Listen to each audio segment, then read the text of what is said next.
Salut à tous, la prière d'aujourd'hui, nous allons le prendre dans le livre de Néhémie, chapitre 8.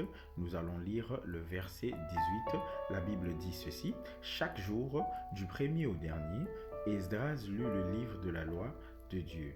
Il célèbre la fête pendant 7 jours. Le 8e jour, il y a eu une assemblée solennelle de clôture conformément à l'ordonnance. Alors, la parole de Dieu est l'un des éléments ou principes le plus important ou essentiel de notre marche avec Dieu. La parole de Dieu est Dieu lui-même et elle est active, vivante et puissante. En tant qu'enfants de Dieu, ou croyants ou citoyens du royaume de Dieu, nous sommes tenus et appelés à lire, étudier et méditer la parole de Dieu chaque jour comme un mode de vie. Beaucoup d'entre nous, des chrétiens ou enfants de Dieu, ne consacrons pas de temps à la lecture, à l'étude et à la méditation de la parole de Dieu. Et c'est pourquoi beaucoup d'entre nous ne connaissent pas Dieu et ses voies.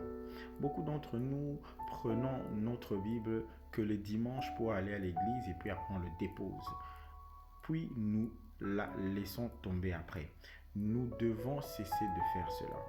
Or, la Bible dit dans Josué 1, verset 8, « Ce livre de la loi ne s'éloignera pas de ta bouche, mais tu le liras et le méditeras jour et nuit, afin que tu prennes soin de faire tout conformément à tout ce qui est écrit, car alors tu rendras ton chemin prospéreux et alors tu réussiras. » C'est donc en lisant, en étudiant et en méditant la parole de Dieu jour et nuit que nous sommes capables de faire et obéir à tout ce que dit sa parole.